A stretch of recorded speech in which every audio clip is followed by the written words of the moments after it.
갈렙은 우선은 지금 말씀하신 것처럼 80세가 돼서 이제 그 하나님이 주시겠다는 유업을 드디어 성취하러 가는 거예요. 그래서 제가 요 챕터를 보면서 참 그 중요한 부분 잘 정리해 놓으셨다 이 생각이 좀 들었는데, 우선 첫 번째는 우리 집사님들이 얘기한 것처럼 그 나이의 제한을 받지 않는다. 시간이 가면 갈수록 사실은 더 그게 더 또렷해지는 거죠. 그리고 사실 40년이에요. 그 땅을 주겠다고 하고 40년 동안 안 주신 거야. 그리고 80세가 된 거예요. 드디어 기다렸던 그 땅을 받으러 가는 그 기간 동안에 갈렙은 믿음을 잃어버리지 않았다. 이게 굉장히 좀 중요하다고 생각하고, 또 우리 그 환희기 성도님이 이야기한 것처럼 그 갈렙의 마음을 이제 성실한 마음이라고 하는 걸 직역하면 마음에 있는 그대로라고 이제 얘기잖아요. 그러니까 이런 원어를 봐야 되는 이유고, 신학자들이 이제 이런 분석을 해줘야 되는 이유가 여기 있는 거예요. 그러니까 성실한 마음 하면 우리는 그냥 꾸준히 잘 지켰다, 어떤 그런 느낌이라면, 원어의 느낌은 갈렙의 그냥 마음에 있는 그러니까 이게 무슨 뭐 외식도 아니고, 이 산지를 주세요라고 한 게 외식도 아니고, 갈렙은 정말 그걸 본 거예요. 꼭 뭐가 같냐면, 엘리사를 잡으려고 아람 군대가 그 성을 에워싸요. 아람 군대 에워쌀 때 그 옆에 있었던 그 시종드는 그 자는 막 너무 겁나가지고, 왜냐면 지금 이 한 명을 잡기 위해서 지금 아람 군대가 지금 전체 성을 다 에워싸는 거 보면 너무 두렵고 떨리고 있는데, 엘리사가 막 두렵고 떨고 있으니까 엘리사가 뭐라고 하냐면, 하나님 이 청년의 눈을 열어주세요 그런단 말이에요. 열었더니 그 아람 군대 그 너머에 하나님의 군대가 둘러싸고 있는 걸 보게 하는 거죠. 그러니까 엘리사는 그냥 외식하는 게 아니라 진짜 그 너머에 있는 하나님을 봤기 때문에 담대하게 있었던 것처럼, 이 그 갈렙 또한 그 열 정탐꾼이 현실적으로만 봤던 것을 정말 하나님의 차원에서 언약을 보고 있었기 때문에, 믿음의 눈으로 보고 있었기 때문에 갈렙은 정말 흥분된 마음으로 이 산지를 나에게 달라라고 할 수 있었다라고 하는 부분이 참 이게 인상 깊었고, 또 하나는 사실 이제 갈렙이 아낙 자손을 치잖아요. 여기 보면 이제 그 헤브론 땅 굉장히 중요한 땅이죠. 거기에서 이제 나중에 헤브론에서 누가 왕으로 등극하는 거냐면, 다윗이 유다의 왕으로 등극하는 게 헤브론이에요. 물론 이제 북이스라엘과 남유다 전체 통일 왕으로서 이제 예루살렘에서 등극하는 거지만, 이건 굉장히 중요한 의미가 있습니다. 지금 성경이 갈렙을 이야기하는 건 뭐냐면, 헤브론 땅에 지금 누가 살고 있는 아낙 자손인데, 이게 사실은 아낙 자손의 우두머리가 기럇 아르바예요. 그 기럇 아르바는 아낙 자손의 아버지. 그 민수기에 보면 그 아낙 자손은 네피림의 후예였더라, 이렇게 표현한단 말이에요. 그러니까 네피림은 누구냐면 거인들. 그러니까 우리 이미 노아 방주와 네피림이 생긴 날 바로 노아 방주 심판이 있었잖아요. 네피림은 사실은 타락의 절정이요, 자기 힘을 의지하는 자, 그 힘으로 모든 것을 정복하고 의기양양하는 자, 이 네피림이거든요. 근데 그 네피림의 후예가 바로 아낙이고, 아낙 자손의 우두머리가 기럇 아르바며, 그게 이제 헤브론 땅의 아낙 자손인 거야. 근데 그거를 그 어떤 누구도 감히 올라가지 못해. 근데 누가 쳐부수는 거야? 갈렙. 어디 지파? 유다 지파예요, 갈렙이. 유다 지파의 갈렙이 부순다. 그리고 그 헤브론 땅에서 그 유다 지파의 다윗이 왕으로 나중에 등극하는 겁니다. 그래서 다윗도 이 갈렙이 아낙 자손, 기럇 아르바를 친 것처럼 거인 자손이잖아요, 거인 자손. 그래서 그 다윗이 누구를 나중에 치는 모습으로 다시 한번 재현되죠? 골리앗이요. 거인 족속인 골리앗을 부수면서 그 백성을 이제, 사실 그게 다윗이 나중에 왕으로 등극하는 아주 중요한 계기가 되죠. 그죠? 그렇게 되는. 그래서 이거는 나중에 예수 그리스도에 대한 예표죠. 유다 지파, 다윗의 자손, 예수 그리스도가 사단의 머리를 밟은다. 자, 이게 지금 이거 하면 우리 창세기부터 쭉 왔으니까 뭐가 딱 생각나야 되면 창세기 3장 15절. 아담이 타락하자마자 하나님이 여자의 후손이 뱀의 머리를 밟을 것이다. 그 뱀이 누구냐? 그죠? 우리를 지배하고 있는 사실은 그 네피림과 같은, 또 아낙 자손과 같은, 골리앗과 같은, 그죠? 그걸 부시는 분이 누구다? 예수다. 우리 요한계시록 이제 배울 거잖아요. 창세기랑 계시록 같이 배우시는 분은 복이에요. 계시록이 나중에 그래서 뭐라고 하냐면, 이제 창세기 12장에 가면 여자의 후손이 오죠. 철장만고 다스릴 그 남자가 옵니다. 예수입니다. 그래서 십자가에 죽으시고 부활하고 그 여자의 후손이 옛 뱀이라고도 용을 밟는 장면이 나오는 거예요. 이게 뭐냐면 지금 창세기 3장 15절이 드디어 성취됐다. 그러면 그 성취된 그 이야기, 예수로 말하면 성취됐다. 우리 이제 처음과 창세기 3장 15절과 계시록에 예수로 성취됐다. 이걸 아는데 이거를 알려주기 위한 그 과정은 지금 우리가 보고 있는 겁니다. 거기에 갈렙이 있는 거고 거기에 다윗이 있는 거고 이런 식으로 쭉 가는 어떤 역사 속에서 이걸 뭐라 구속사라고 하는 거예요. 성경 전체를 통해 창세기 3장 15절에 그 여자의 후손이 누군지를 설명해 주고 있는 거죠. 결론은 누구다? 예수다. 이걸 알면요 복음서도 보기가 좋죠. 복음서에 보면 예수님께서 그래서 그런 얘기를 하는 거예요. 사단의 머리를 밟으러 오신 거예요. 그래서 뭐라고 하냐면 강한 자를 결박해야 그 세간을 강탈하지 않겠니? 이 얘기가 나오는 거죠. 그래서 내가 만약에 성령으로 말미암아 이 귀신을 내어 쫓는 거라면, 마태복음 12장에 있는 겁니다. 귀신을 내어 쫓는 거라면 하나님 나라가 이미 임했다. 즉 하나님 나라가 임하게 하기 위해서 먼저 뭐가 있어야 되는 거예요? 강한 자가 결박당해야 돼요. 그러니까 그 머리가 박살 나야죠. 그거 하러 오신 거예요, 예수님이. 근데 그 이미 시작됐다 이 얘기인 거예요. 하나님 나라가 이미 임했다. 그러니까 이런 그 정복하러 오신 거죠, 예수님이. 그래서 그 정복 전쟁에서 승리한 어떤 예표로서 그 유다의 갈렙이 나오는 겁니다. 그래서 나중에 이제 그 창세기 계시록 이제 15장에 가면요, 누가 이겼냐라고 할 때 유다 지파의 사자, 다윗의 뿌리인 예수 이렇게 소개하는 거예요. 왜 유다 지파의 사자라고 하냐면 그 모세가 또 이제 야곱이 12아들들에게 나중에 우리 다 나와요. 12아들들에게 이제 축복을 할 때 특별히 유다에게 뭐라, 너는 사자 새끼라 이렇게 말해요. 왕의 지파다. 그래서 너에게 그 홀이 떠나지 않겠다. 그리고 왕의 그 지팡이가 너에게 떠나지 않을 거야. 그러니까 누구를 선택했다는 걸 알려주죠. 유다가 바로 사자다. 네가 바로 정복자다. 그래서 이 계시록은 나중에 뭐라고 하는 거냐면 예수님 뭐라고 표현해요? 유다 지파의 사자가 바로 예수다 이걸 얘기를 하는 거예요. 정복하는 그 이미지를 갈렙을 통해서 설명을 해주고 있는 거죠. 그래서 어떤 이런 구속사와 또 개인적인 갈렙을 통해서 믿음이 뭔지를 또 배우고 이제 그런 것들을 보는 거예요. 그래서 우리가 참 괜찮은 것 같아요. 저 성경 보기 전에 이런 책들을 하나씩 읽으면서 이제 그 성경 지금 사실은 성경 전체의 지금 흐름을 보여주는데요. 제가 지금 말하고 있는 것의 흐름을 지금 잡으러 가고 있는 거예요, 지금. 이 교수님께서. 그래서 이런 식으로 보시면 된다는 것입니다. 자, 우리 오늘은 노아 방주 이야기가 끝났고 이제는 노아의 후손들과 그리고 이제 그 바벨탑 사건, 그리고 그 바벨탑 사건이 구속사적으로 어떤 의미가 있는가, 이거를 우리가 상고하려고 합니다. 우리 기도하겠습니다. 하나님 아버지 너무나 감사합니다. 오늘 하나님의 은혜가 우리에게 있길 원합니다. 하나님, 이 창세기를 성경 공부하면서 우리가 얼마나 하나님의 큰 계획 속에 있는지를 바라보며 감격합니다. 갈렙과 같이 세상이 볼 수 없는 눈, 또 세상이 볼 수 없는 그 하나님의 나라를, 하나님의 언약을 바라보게 하시옵소서.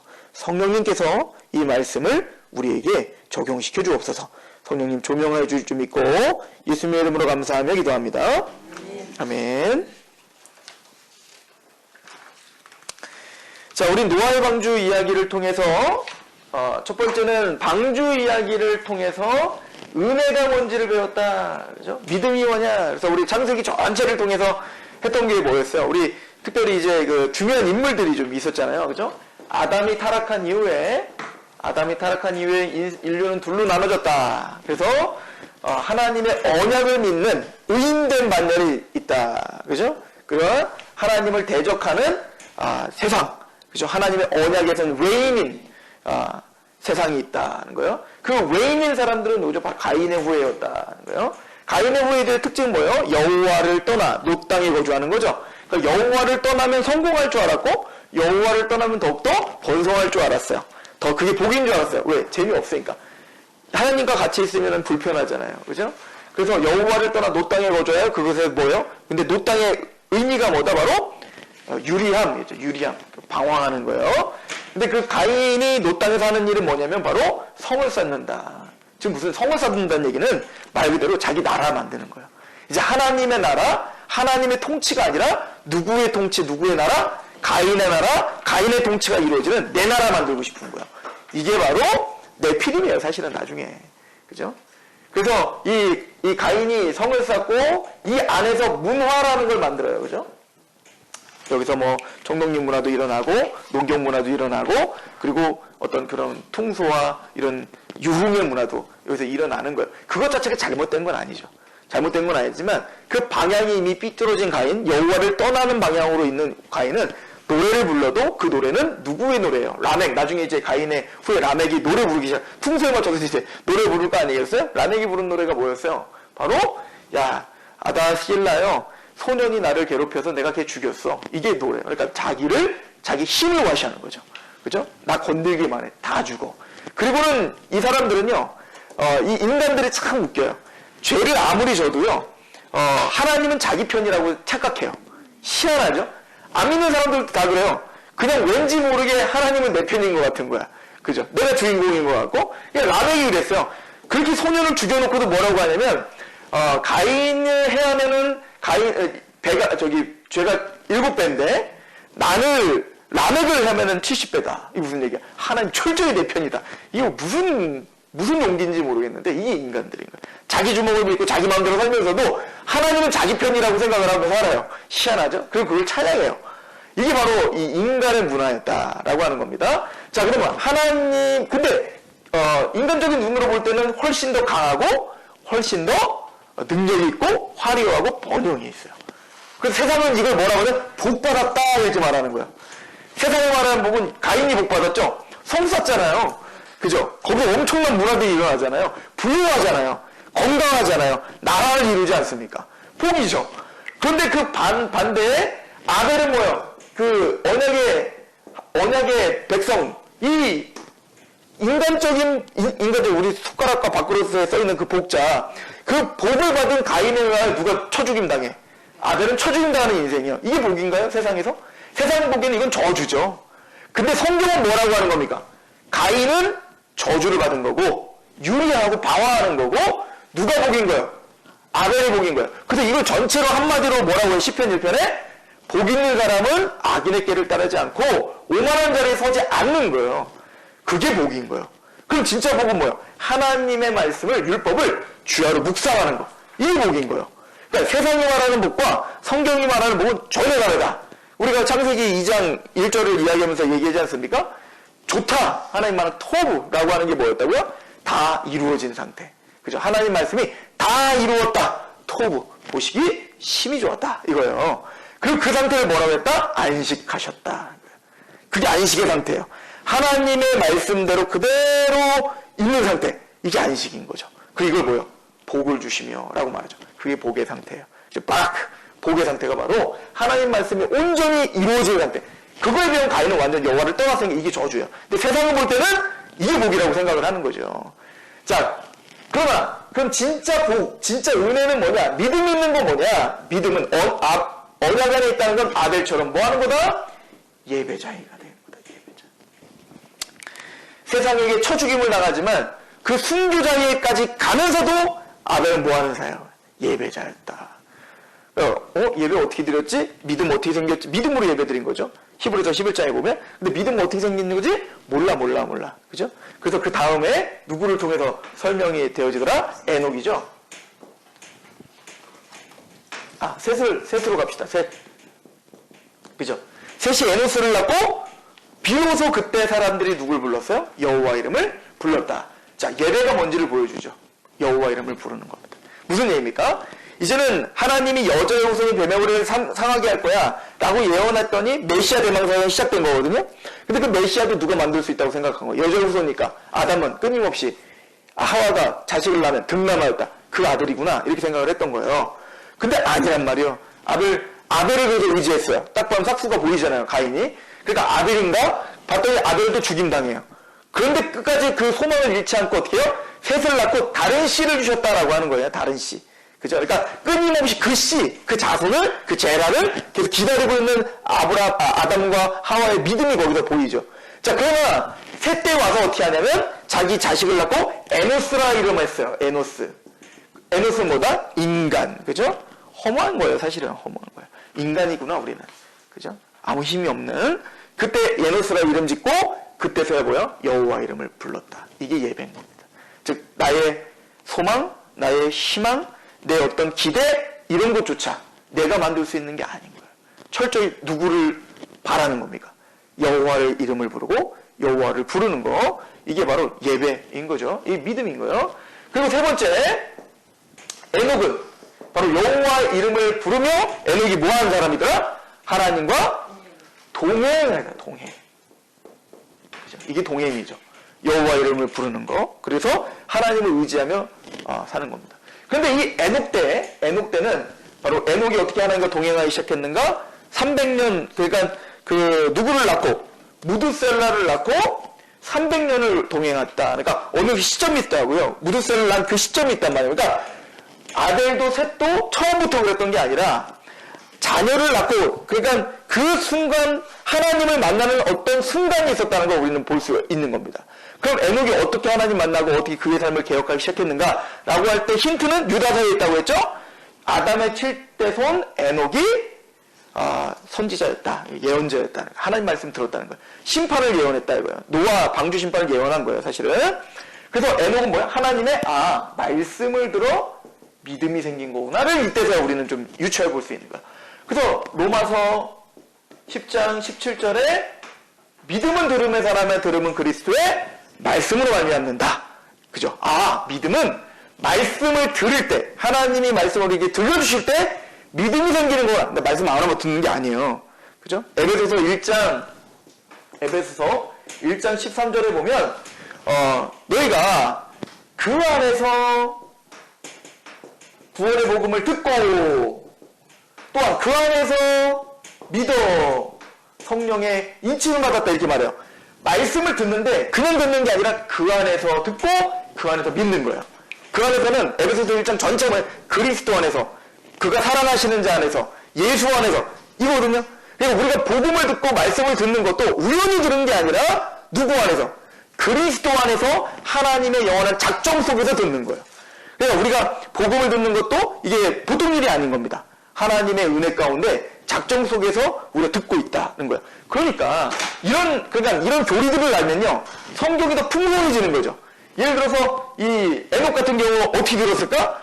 이제 우리는 신약의 관점으로 보면 하나님의 작정 속의 에녹이 말씀을 들었고 그 안에서 믿은 거구나. 그래서 에녹은 그 말씀 앞에 자신을 개혁하며 하나님과 동행할 수밖에 없는 인생이 되었구나. 우리는 그걸 알 수가 있는 거예요. 그리고 좀 더 확장되어 점진적 계시라고 했죠? 조금 더 믿음과 은혜가 뭔지 설명한다? 라고 할 때 네 번째, 누가 나오는 걸까요? 우리가 지금 상고했었던 바로 노아였던 겁니다. 노아가 어떻게 믿음의 사람이 되었을까? 그래서 노아는 궁극적으로 하나님을 어떻게 예배하게 되었을까? 어떻게 여호와 이름을 부르게 되었을까? 성경에는 뭐라고 써있다? 창세기 6장에 보니까 의인이요, 그죠? 의인이라는 말이 나왔어요. 의인. 그리고 당대의 완전한 자다 이렇게 말했어요. 그러니까 의인이다라는 거예요. 의인이다. 그럼 우리가 말하는 의인과 성경이 말하는 의인은 다르다 이거예요. 어떻게 의인이 됐지? 그래서 어떻게 방주를 만들었지? 봤더니 이미 그 윗절에 보니까 하나님께 은혜를 입었더라. 이게 은혜야. 의인 될 수 있는 방법, 믿음이 생길 수 있는 방법 뭐다? 은혜인 거죠. 그래서 노아는 하나님 말씀을 듣고 믿어 방주를 만드는 뭐예요? 순종을 했죠. 은혜를 받고 믿음이 생긴 자는 예배하고 여호와 이름을 부르며 하나님과 동행하고 그리고 그의 삶 속에서 하나님께 순종하며 사는구나. 이 예배네, 이 믿음이네. 어떻게 이런 믿음이 생겼지? 에녹처럼 노아도 말씀을 들었어요. 근데 그 말씀을 믿어졌어요. 그래서 의인된 겁니다. 이게 다 의인들의 만년의 이야기인 거예요. 그럼 그 믿음은 어떻게 생겼지? 좀 전에 말했던 에베소서 1장 13절인 것처럼 복음을 듣는 것도 믿음이 은혜지만 그 안에서 또한 믿어요. 그죠? 그래서 그 에베소서 2장 18절은 뭐라고 이야기하냐면 너희가 믿음으로 구원을 받았다. 근데 거기 뭐라고 하냐면 은혜로 말미암아 믿음으로 구원을 받았다. 그래서 너희에게서 난 것이 아니요 하나님의 선물이라 이렇게 표현합니다. 그러니까 믿음이라는 거는 그냥 손인 거예요. 손. 하나님의 선물을 받는 손일 뿐이지 이 손이 잘해가지고 선물 받는 거 아니에요. 예를 들어서 한번 생각해 보세요. 제가 우리 하인키 성도님에게 제가 선물을 주는 거예요. 선물을 딱 제가 이제 좋은 선물 딱 주는 거예요. 그랬더니 딱 선물을 받으면 딱 받자마자 너무 기쁘고 막 하면서 우리 조영진 선생님이 집사님 봤어? 내 손 봤냐고. 받는 손길을 봤냐고. 끝내주지 않아? 와, 나 그 딱 선물을 받는데 이 손이 얼마나 아름다운지 이 바보 아니에요? 이런 사람이 어디 있냐고 세상에. 선물을 받으면 뭘 자랑하는 거예요? 손이 뭔 의미가 있냐고요. 선물을 주는 그 사람과 그 마음의 의미가 있는 거 아닙니까? 은혜인 거예요, 은혜. 손이 이뻐서 받은 거 아니란 말이에요. 손이 운동을 열심히 해서 싹 잘 받은 거예요? 아니란 말이에요. 그냥 받은 거예요. 손 안 받으면 가만히 있어도 저도 그냥 받은 거예요. 손은 아무 의미 없는 거예요. 그냥 받는 도구일 뿐입니다. 믿음이 그런 겁니다. 여러분들 믿음이 좋아서 그걸 받은 게 아니란 말이에요. 믿음도 하나님 주신 건데 뭐 우리 믿음 없어도요. 하나님이 그 믿음을 만들어 주셔서 주신단 말이에요. 믿음은 자랑할 것이 아니야. 단순히 은혜, 그 은혜의 구원의 선물을 받는 도구일 뿐인 겁니다. 믿음은 행위가 아닙니다. 믿음은 은혜인 겁니다. 그죠? 그걸 성경이 설명하고 있는 거예요. 그래서 이 아벨도, 셋도, 에녹도, 노아도 모두가 믿음으로 하나님의 은혜를 받았는데 그건 뭐예요? 은혜인 거다. 자랑할 것이 없다. 이 얘기를 우리에게 사실 설명해주고 있는 거예요. 그래서 노아는 그렇게 순종하였다라고 하는 겁니다. 그렇게 우리는 배우는 거예요. 그럼 은혜가 뭐지? 도대체 은혜가 뭐지? 이걸 누구를 통해서 설명한다? 아브라함의 전 인생을 통하여 설명하는 거예요. 그래서 아브라함이 믿음의 조상인 거예요. 왜냐면 아브라함을 통해서 믿음이 정말 절정으로 우리에게 알려주시거든요. 또 그 믿음이 어떻게 생겼는지, 아브라함을 어떻게 선택했고, 그 믿음으로, 은혜로 믿음이 생기는 과정을 누구를 통해 설명하는 거예요? 아브라함의 인생을 통해 설명하기 때문에 우리가 믿음이 생기는 과정, 그 믿음의 내용, 그 믿음의 열매가 아브라함을 통해서 다 드러나는 겁니다. 그래서 우리는 누구의 후손인 거예요? 믿음으로 아브라함의 후손이라는 얘기가 우리가 바로 아브라함의 믿음을 본받은 자이기 때문에 그런 겁니다. 그죠? 그래서 그런 큰 그림을 잡고 우리가 창세기를 공부하고 있었다라고 하는 겁니다. 자, 그래서 이제 노아의 방주 이야기를 통해 첫 번째는 노아를 통해서는 은혜와 믿음에 대해서 우리가 상고했다. 그리고 두 번째는 뭐요?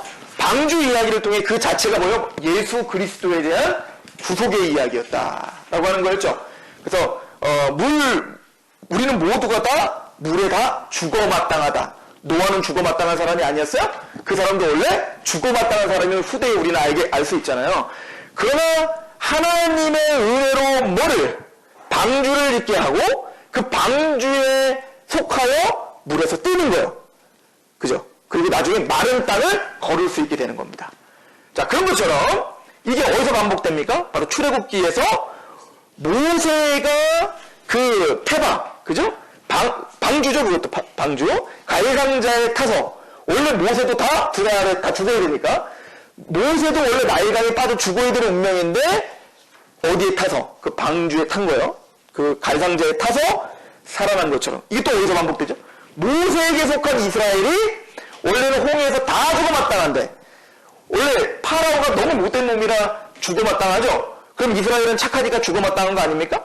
그 사람들도 죽어마땅하죠. 그걸 뭘 통해서 설명해요? 40년 광야를 통해서 니들이 목이 고든 백성이라는 거 증명해내잖아요. 그러니까 우리 인생이 광야길을 건넌 우리 인생이 뭘 증명을 하는 거냐면 우리 원래 죽어마땅한 놈이었어. 그런데 그 은혜로 예수님의 은혜로 우리가 구원받은 게 얼마나 큰 은혜인지를 날이 갈수록 더 크게 깨닫고 주님의 나라 가는 거. 이게 이 땅에서 해야 될 일인 거예요. 그러니까 우리가 죄됨을 철저히 알고 하나님의 은혜를 더욱더 알고 그 은혜에 감격하여 가는 거. 그래서 하나님의 사랑의 깊이와 높이와 넓이와 그 어떠하심을 지식까지 새롭게 되어 그 사랑의 깊이를 더 알아가는 거. 이게 성장인 거죠. 그죠? 그래서 그 40년 광야를 살아 요단강을 건너. 또 요단강은 또 요단강이 또 한번 반복되죠. 그죠? 그때는 어디에 속아요? 법궤를 바라보며. 그죠?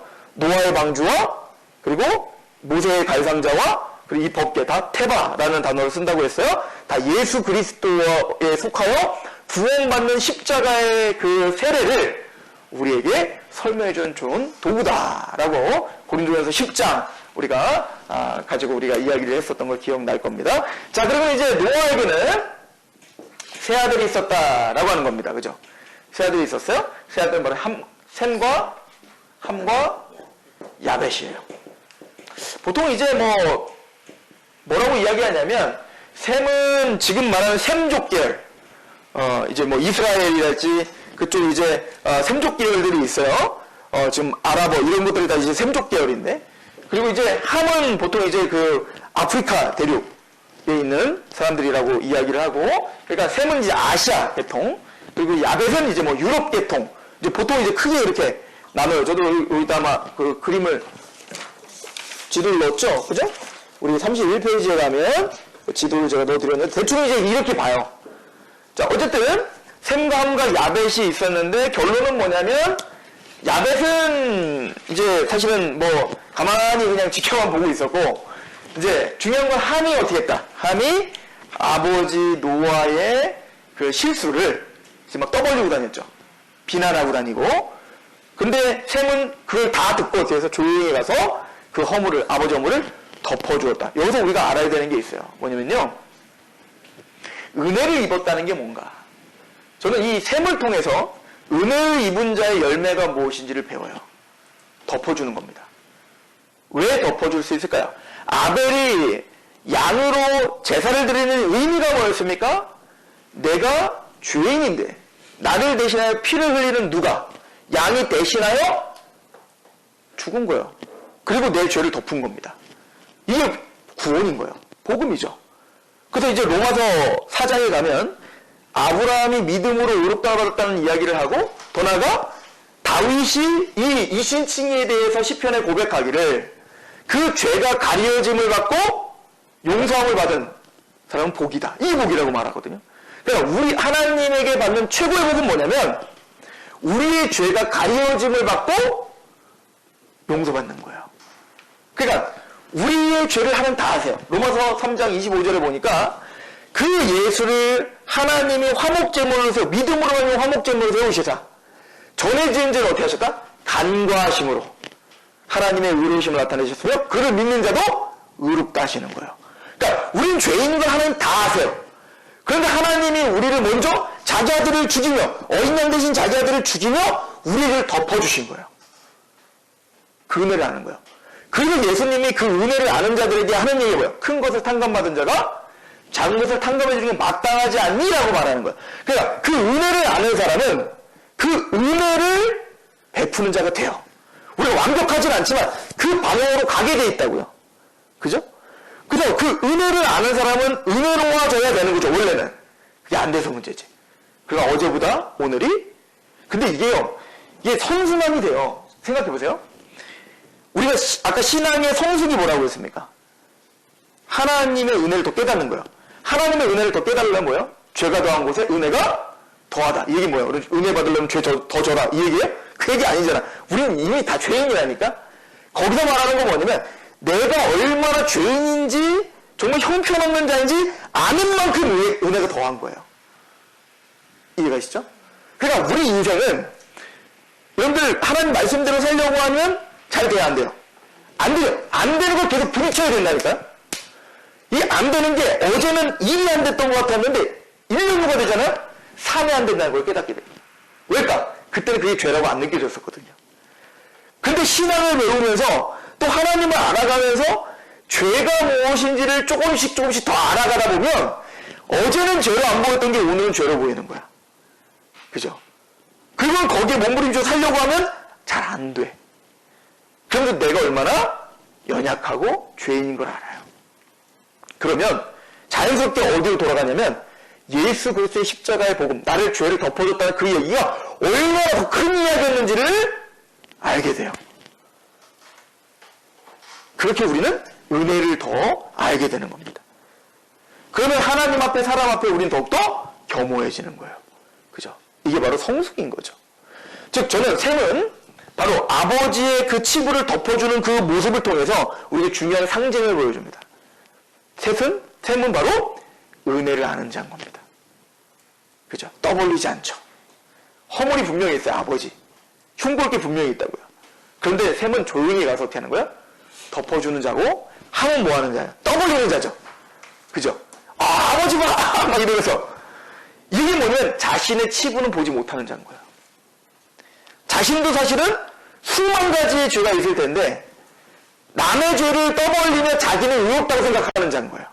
예수님 그런 걸 비판하지 말라고. 너의 눈에 남의 눈에 티를 빼기 전에 뭘 먼저 빼라는 거예요? 네 들보부도 빼. 이 얘기를 하는 거 아니겠습니까? 그러니까 이 셈은 바로 그 은혜를 아는 자인 거예요. 지금까지 설명했던 그 믿음과 은혜를 아는 자라면 함은 그 은혜를 모르는 성경 언약의 외인인 자의 또 중요한 상징인 거죠. 그러니까 가인의 역사가 또 시작되는 겁니다. 이거를 그래서 하나님이 그 노아에게 뭐라고 그래요? 야, 니들 참 거룩하다. 노예 홍수 끝나고 니들 참 거룩하니까 이제 앞으로 내가 그 홍수로 심판하지 않을게? 이렇게 말하나요? 아니죠? 뭐라고 말합니까? 너희들이 마음속에 생각하는 게 악해.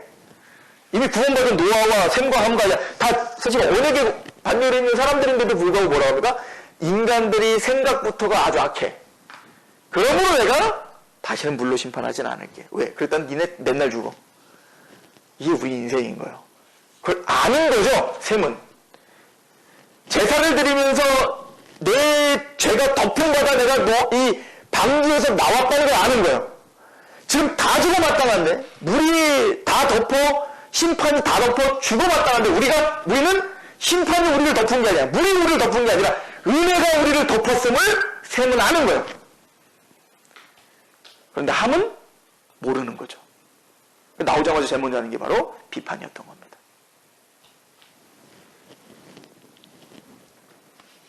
그랬던 셈과 함에게 이렇게 예언하는 장면이 나옵니다. 이 부분을 우리가 이제 중요하니까 읽고 가야 될 필요가 있어요. 우리 창세기 9장을 한번 가보세요. 굉장히 중요한 얘기입니다, 오늘. 이게 사실은 이제 앞으로의 창세기를 창세기뿐만 아니라 구약성경 전체를 계시록 전체를 이끌어갈 중요한 메시지가 여기 나오는 거예요. 자, 창세기 9장을 한번 보시죠.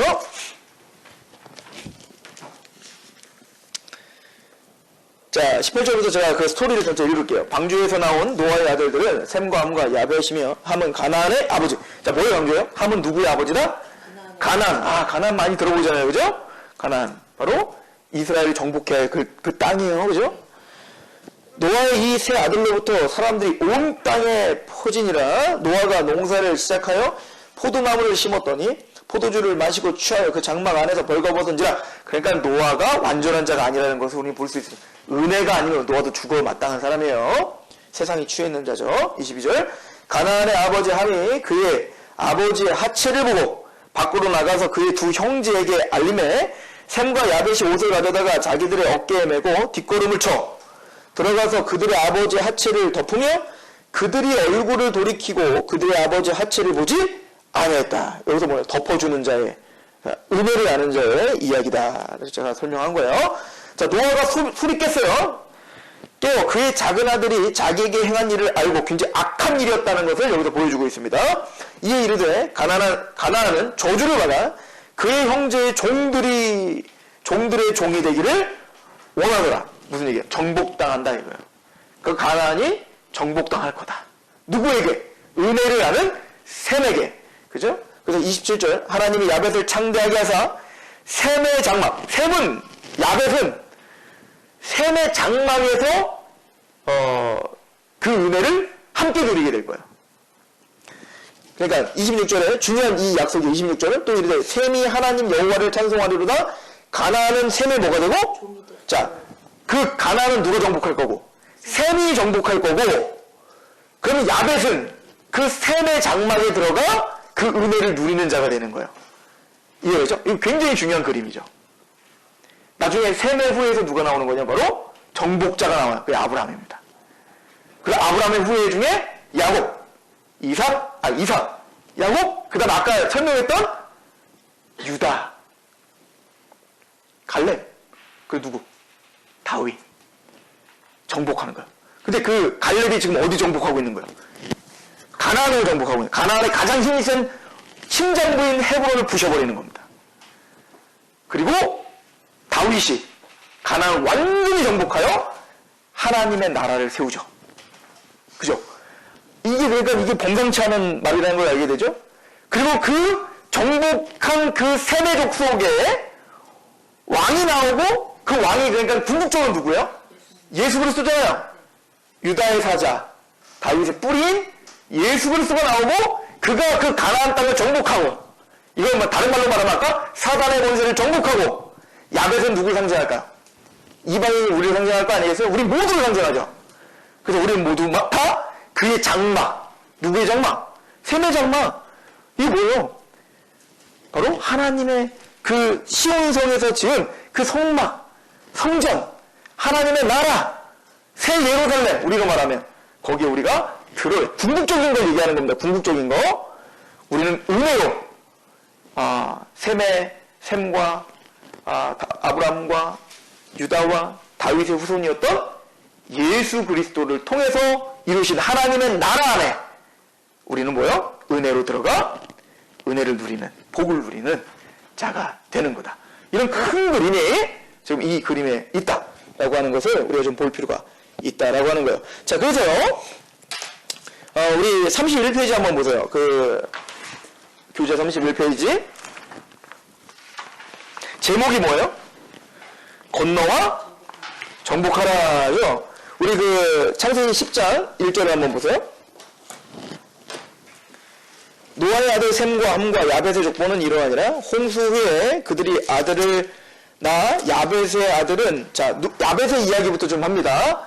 자, 야벳의 아들은 고멜과 마곡과 마대와 야왕과 두발과 메색과 디라스요. 다 처음 들어보죠? 네. 네. 이 중요한 얘기를 제가 물어보고 있는 거예요. 고멜의 아들은 아스그나스와 리박과 도갈마요. 이 발음하기도 힘들어요. 처음 들어서. 야완의 아들은 엘리사와 다시스와 기띵과 도다님과 이들로부터 여러 나라 백성을 나뉘어져 각기 언어와 종족과 나라로 바닷가의 땅에 머물더라. 자, 그러니까 관심 없음. 지금 우선 관심 없음. 자, 지금 관심 있는 건 이제 셈과 함이에요. 나중에 이제 함은 어쨌든 야벳은 셈이 정복한 후에 은혜 받는 거니까. 자, 함을 보세요. 함의 아들은 구스와 미스라임은 애굽을 말합니다. 애굽. 미스라임과 붓과 가나안. 그러니까 좀 이제 아는 지형들이 좀 나오죠? 구스의 아들은 스바와 하윌라와 삽다와 라마와 삽드가요. 라마의 아들은 스바와 드단이며, 구스는 이제 말 그대로 아프리카 대륙에 있는 그 구스 땅을 말하는 거예요. 또 니무롯을 낳았으면, 유명한 사람이 나온다, 그죠? 구스에 누가 나왔어요? 니무롯이 나왔어요. 니무롯. 자, 니무롯이 누구냐면 그는 세상의 첫 용사예요. 그러니까 이 니무롯은요, 이 함이요, 저주를 받았는데도 불구하고, 여러분들 지금은 최첨단 무기로다 막 싸우니까 그런데, 무기가 없이 정말로 각기 전투로 막 격투기로 전 세계에 싸운다. 누가 가장 셀까요? 함사람이 제일 세죠. 이 흑인들이요, 이 보통 몸이 아니에요. 옆에서 이렇게 이태원 같은 데 가면 막 겁나가지고 막 피할 수밖에 없잖아요. 근데 이 무슨 얘기냐면, 이 함족속에 특별히 니무롯이 최절정의 어떤 그 힘을 과시하는 겁니다. 그게 뭐예요? 첫 용사. 사실은 첫 용사는 아니에요. 이미 뭐예요? 네피림과 같은 자인 거예요. 절정의 자기 힘으로 제국을 형성하는 자인 거죠. 이건 나중에 이런 니무롯, 네피림, 이게 나중에 이제 이집트의 파라오랄지, 이제는 바벨론의 느부갓네살, 이런 식으로 이제 이 후예들이 있는 거예요. 꼭 혈통적 후예를 말하는 게 아니라 정신적, 이해가시죠? 무슨 말인지? 흐름적. 근데 중요한 게 있는데요. 이 니무롯이 하는 게 보세요. 니무롯이 용감 4장군인데 10절 한번 읽어봅시다. 시작. 그의 나라는 어디 땅까지? 시내 땅의 바벨과, 와, 어디가 나와요? 바벨이 나와요. 어디 땅? 시내 땅. 지금 누가 지금 다스리고 있어요? 함족속 니무롯이 바벨론 탑을 쌓는 중요한 뭔가 이 매개체가 되는 자가 바로 이 니무롯인 거죠. 시내 땅에 바벨탑이 쌓여져. 11절 1절 보세요. 온 땅의 언어가 하나여 말이 하나였더라. 이에 그들이 동방을 옮겨 어디 땅? 시날 평지를 만나 거기서 바벨탑 쌓는 거거든요. 그러니까 그 땅을 누가 지금 정복한 거예요, 원래? 니무롯입니다. 함족속. 그리고 보세요. 아까 이집트. 그리고 이 시날 땅을 정복하고 있는 이걸 보면 바벨. 이게 지금 성경 전체에서 언약의 사람들과 항상 대척점에 서 있는 사람들이죠. 네. 그죠? 그리고 믿음으로 바벨을, 믿음으로 애국을 부셔버리고, 믿음으로 가나안을 정복해야 되는 거야.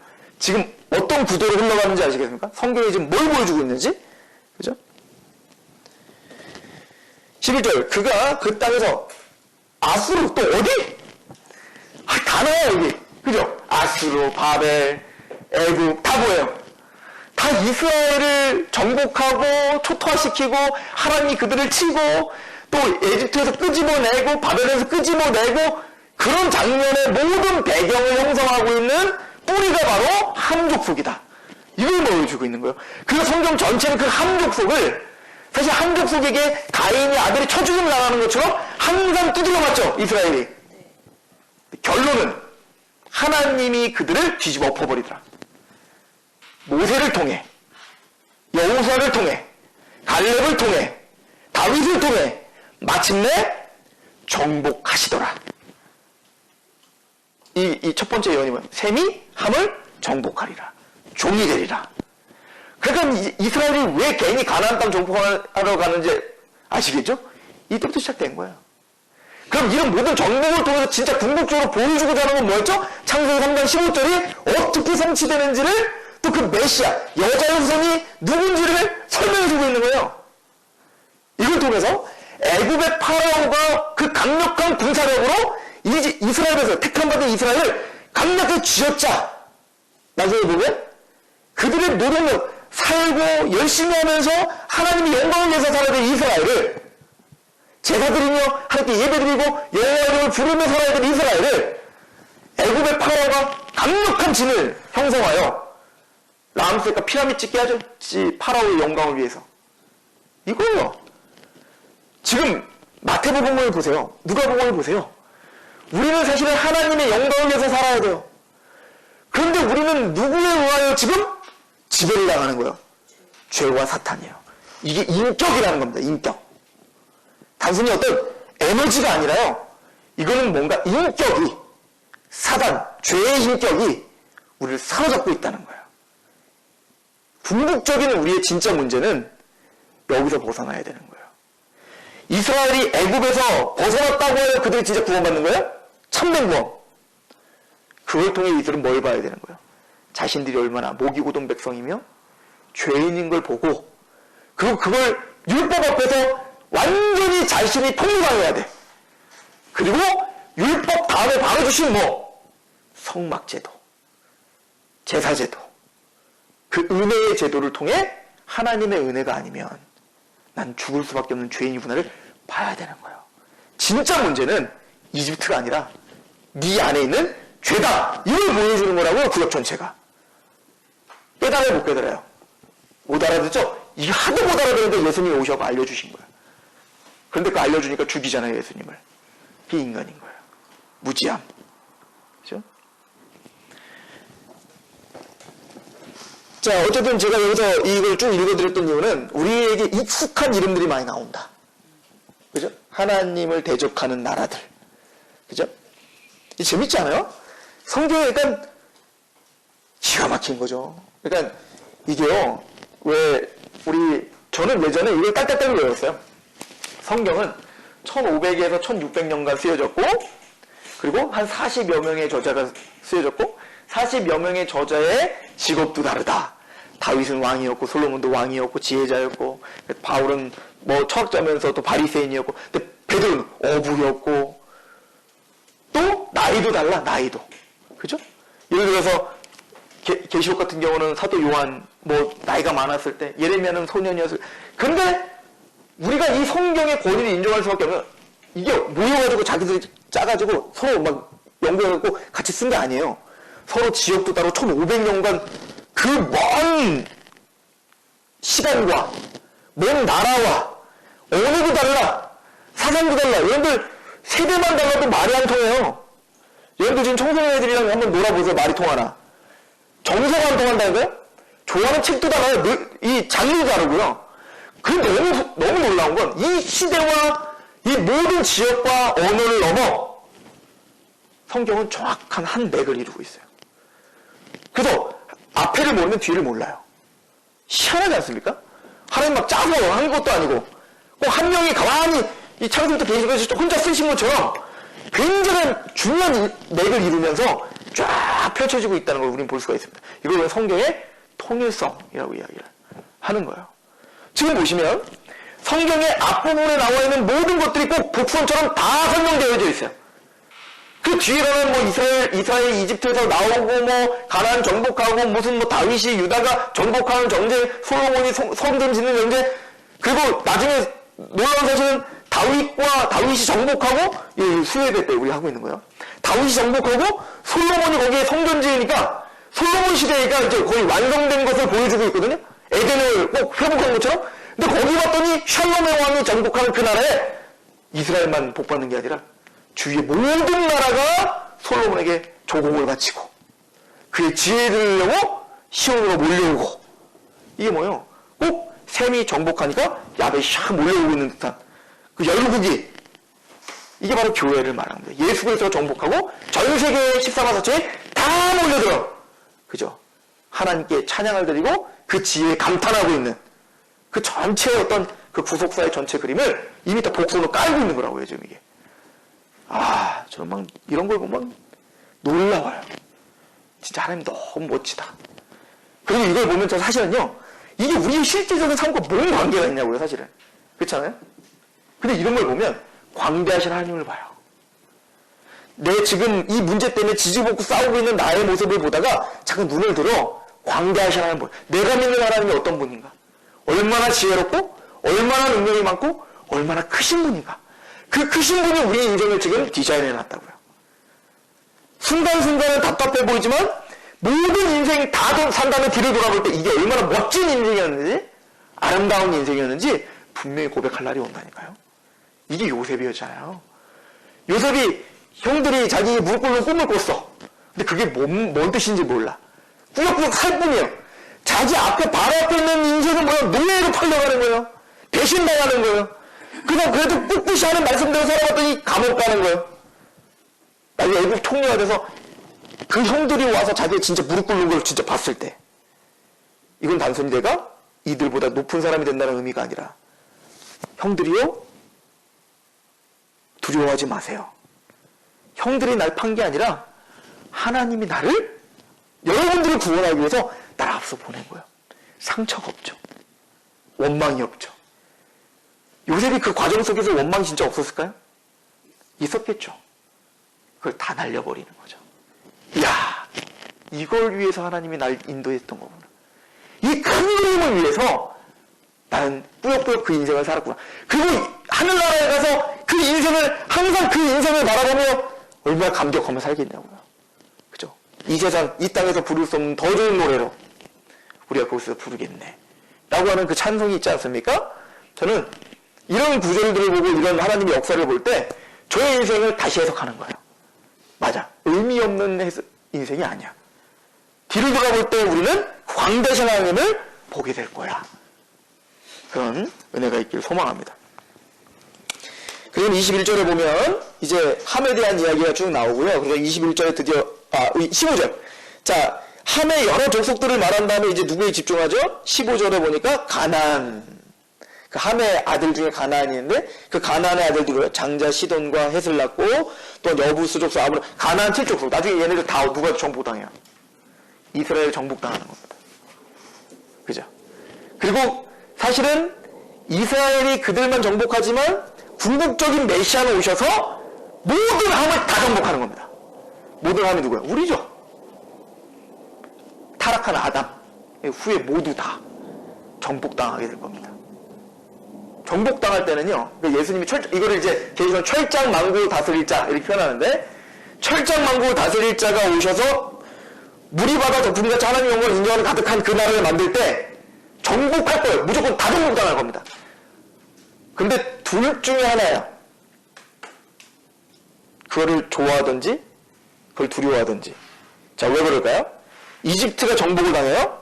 그럼 이집트를 정복당할 때 누군 두려웠고 이집트 사람 두렵고 누구는 행복할까요?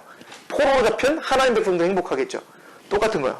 정복을 딸 둘로 딱 나눠져. 이거 알고 가라진데 둘로 딱 나눠지는데, 하나는 뭐냐면 자발적인 무릎을 꿇고 눈물을 흘리며 어서 오십시오, 드디어 오셨군요 라고 찬양을 하든지, 한쪽은 끝까지 무릎 안 꿇려고 하다가 철퇴를 맞아가지고 무릎을 다 꿇히고 그리고 심판을 받든지. 그죠? 이거는 이제 이를 갈미 있으리라 이렇게 이야기하는데, 둘 중에 딱 나눠지게 될 것입니다. 중요한 것은 다 정복당한다. 반드시 정복당한다. 그죠? 그리고 가나안 족속을 이야기한 다음에 이제 셈에 대한 이야기합니다. 21절. 자, 여기 이제부터 중요한데요. 셈은 에벨 온 자손의 조상이요 야벳의 형이라. 셈은 누구의 자손이래요? 에벨의 온 자손의 그 에벨이라는 거 우리 그 32페이지 가보시면요. 거기 이제 10번에 건너온 자 히브리 이렇게 표현되어 있죠. 자, 에벨이라고 하는 단어는 히브리의 어원인과 같은 단어예요. 그 유대는 히브리 사람이라고 하죠. 히브리 사람. 그죠? 그 히브리라고 하는 단어가 에벨에서 왔을 거라고 학자들은 거의 확신합니다. 그 에벨은 무슨 뜻이냐? 건너오다 라는 뜻이에요. 건너오다. 자, 그럼 우리는 예를 들어서 이게 왜 그러면 실제적으로 역사적으로 왜 건너온 자일까요?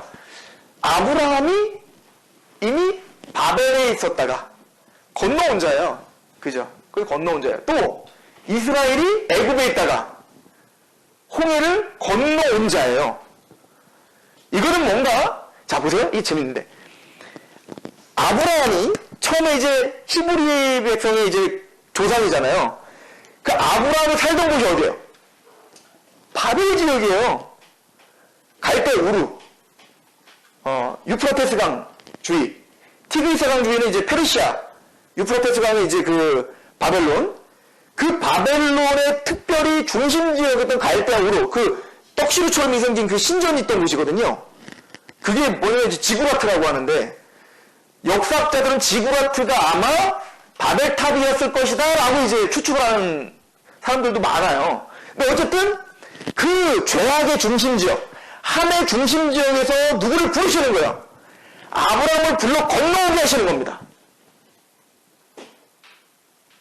건너서 뭐 하라고? 가나안 땅을 어떻게 하라고? 정복하라고. 건너서 정복하는 자. 이게 히브리 민족들인 거예요. 이게 뭐 하는, 누구를 말하는 겁니까? 바로 우리가, 바로 죄악 가운데 살던 우리가 건너는 거예요. 누구를 통해? 예수를 통해 건너온 자가 되는 거예요. 건너서 그냥 띵글띵글 놀아요? 정복해야죠. 뭘 정복해요? 죄와 사단의 권세를 정복하는 자가 되는 겁니다. 내 안에 죄와 싸우는 거죠. 그래서 우리 보고 뭐라 그래? 여러분들 구원받은 사람들을 뭐라 그래? 그러니까 교리 공부를 좀 많이 하셔야 이 성경도 재미있는데 에스겔서에 보면 우리 거듭난 비밀을 했던 거 기억나요? 거듭남에 대해서 할 때, 물과 성령을 거듭나야 할 때 제가 예화 하나 듣는 게 있어요. 에스겔서에 보면 마른 뼈가, 완전 바싹 마른 뼈가 하나님 말씀을 대원하니까 뼈가 딱 맞춰져요. 그리고 단번 또 대원하니까 바람, 생명이 들어가서, 생기가 들어가서 살아나는 자예요. 근데 민간이 되지 않죠. 군대, 큰 군대가 되죠. 마찬가지예요. 복음을 듣고 성령님을 통하여 거듭난 자는 민간이 되는 게 아니야. 난 평화를 원해요. 그거 아니에요. 뭐가 되는 거예요? 군대가 되는 거예요. 여호와의 군대. 여러분들 왜 민수기일까요? 헤아리다 이런 게 민수기, 개수하다 이게 민수기라는 뜻이거든요. 그럼 이스라엘 백성들을 출애굽하여 제일 먼저 광야에 산 게 뭐라는 거예요? 개수한 거예요. 왜 개수했을까요? 군인이에요, 군인. 군인 진을 짜야 되기 때문에. 그래서 민수기는 다 성막을 중에 동서남북 해서 진영을 짜는 거예요. 12, 333 이렇게. 세 지파씩. 그리고 그 동편 지파에 법궤를 맨 그 이제 행군할 때도 법궤를 맨 그 아론이 가고 그리고 제일 먼저 서는 게 동편에 제일 먼저 유다예요, 유다. 그러니까 이런 것부터도 다 뭔가 지금 뭔가 우리에게 말해주는 게 있죠. 군인이라는 얘기인 거예요, 군인. 진군하는 군인. 어디로? 가나안 땅으로 진군하는 군인. 건너와 가나안 땅을 정복하는 자들. 이게 이스라엘인 거예요. 히브리. 건너오다. 우리가 그 일을 하는 겁니다. 그죠? 그래서 바울이 구원받은 우리들에게 뭐라고 얘기해요? 에베소 1장에 보면 성부, 성자, 성령의 은혜로 우리가 택함을 받았고 구속꽃, 십자가의 구속꽃 제사함을 받았고 성령 인쳐주셨다. 그래서 우리를 교회로 만들었다. 에베소의 말이거든요. 그래서 에베소서 1장은 구원에 대하여 1장, 2장 후반절부터 2장, 3장까지는 교회에 대해서 이야기하고 이 얘기를 해요. 그래서 우리는 성전으로 연합되어 같이 성장한다 이 얘기를 하거든요. 이스라엘 꾸집어내어 뭘 만드는 거예요? 이스라엘 나라, 제사장 나라로 만드는 것처럼 우리 교회가 되었고 그 진군에 어디 가는 거예요? 정복하러 가야죠. 에베소 끝에 가면 뭐야? 전신갑주 취하라는 거잖아요. 그죠? 우리는 군인인 거예요. 건너와서 예수님의 은혜로 건너와 구원받아 뭐 하는 자? 정복하는 자들이에요. 자, 그 정복의 그림을 제가 하나 그려드릴게요. 보세요. 베드로와 요한이 우순태 성령 강림 때 성령 강림을 받아 이제 막 하나님의 큰 일, 복음을 막 전하는 자가 됐잖아요. 그리고 제일 먼저 한 게 뭐냐면 표적을 일으켰어요. 그게 뭐냐면 성전을 같이 가고 있는데 성전 미문에 안진뱅이 하나가 있는 거야. 그때 뭘 달래요? 돈 달라잖아요. 근데 이제 그 베드로와 요한이 뭐라고 하냐? 나에게 은과 금은 나에게 없으나 너는 주의 이름으로 일어나 걸어라. 이렇게 말하잖아요. 왜 걸게 했을까요? 걷게 하는 목적이 뭘까? 왜 걷게 할까요? 첫 번째, 돈이 없어서. 돈이 없으니까 이걸로 그래 달라고. 두 번째, 이렇게 답 말하면요.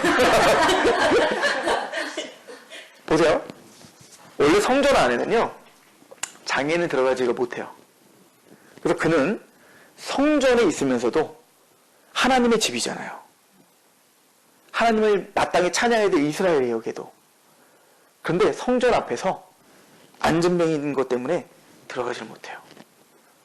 베드로와 요한은 뭐가 지금 안타까웠냐면 이 사람은 평생 거기에 그렇게 있는 거야. 이게 꼭 우리 모습과 같은 거야. 마땅히 하나님을 노래하고 찬양해야 돼. 하나님의 집에 들어가 하나님을 노래하고 찬양해야 될 그가 그 앉아있는 것, 걷지 못하는 것 때문에 들어가지 못하는 거야. 그리고 진짜 복인 그 하나님의 구원을 보지 못하고 그 진짜 복인 예수의 이름을 보지 못하고 은과 금만을 추구하며 살아요. 세상이죠. 우리가 다 그런 거예요.